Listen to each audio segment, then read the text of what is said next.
اگر میں آپ کو کہوں کہ ہم ہوا کھاتے ہیں تو شاید بہت سارے لوگوں کو عجیب لگے گا۔ بہت سارے لوگ جو پیٹ میں گیس کی وجہ سے ہمارے پاس آتے ہیں، ڈاکٹر صاحب پیٹ پھول گیا، گیسز اتنی بڑھ گئی، کچھ لوگ کہیں گے کہ سر کو گیس چڑھ گئی، میرے پٹھے کھچ گئے، جو بھی اس کی پریزنٹیشن پیشنٹ فیل کرے، تو اس کی وجوہات میں سے ایک وجہ یہ ہے کہ ہم ہوا کھاتے ہیں۔ میں آپ کو بتاتا ہوں کس طرح سے کھاتے ہیں۔ ایک بہت بڑا فیکٹر، جب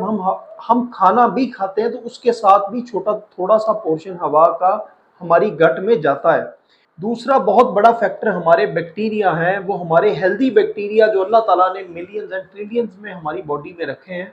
ہم اکثر یہ ہوتا ہے کہ اوور ایٹنگ کر لی، عید گزری یا زیادہ کھانا کھا لیا، تو اس سے کیا ہوتا ہے، جب زیادہ کھانا کھا لیا تو جو چیزیں چھوٹی آنت میں ڈائجسٹ پراپر نہیں ہو پاتی وہ بڑی آنت میں چلے جاتی ہیں۔ جب بڑی آنت میں جائیں گی تو وہاں پہ اتنے بیکٹیریا پڑے، وہ اس کو توڑے پھوڑیں گے، اس کی فرمنٹیشن کریں گے۔ جب فرمنٹیشن کریں گے تو وہاں سے گیسز پروڈیوس ہوں گی۔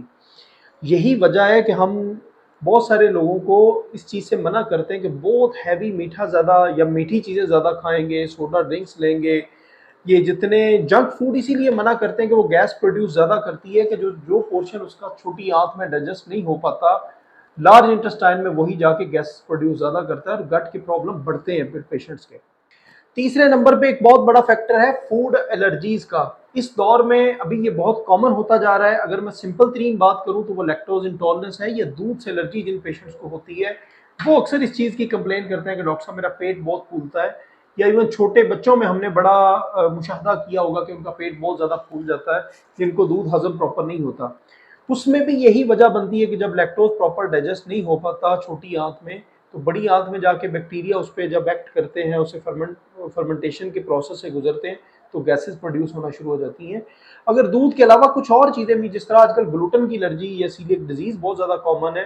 گندم پراپر ڈائجسٹ نہیں ہوتی چھوٹی آنت میں تو بڑی آنت میں جا کے وہ بھی گیسز پروڈیوس کریں گے۔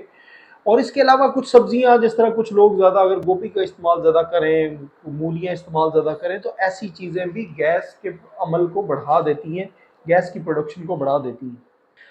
اب اگر کسی کو اتنی زیادہ گیس کا مسئلہ ہو گیا تو ہمیں کرنا کیا چاہیے؟ دیکھیں، سب سے پہلے تو ہمیں آرام آرام سے سلو کھانا چاہیے۔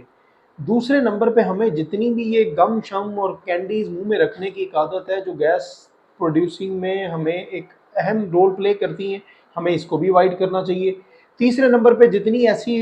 رچ فوڈز ہیں یا کمپلیکس کاربز ہیں، یا بہت ساری جنک فوڈز بھی اس میں آ جاتی ہیں، سوڈا ڈرنکس بھی سارے اسی میں آ جاتے ہیں، ان کو بھی اگر اوائڈ کریں گے تو ہم جن لوگوں کو گیسز کا مسئلہ زیادہ ہے تو وہ اس سے کافی حد تک نجات پا سکیں گے، ان کی طبیعت میں بہتری آئے گی۔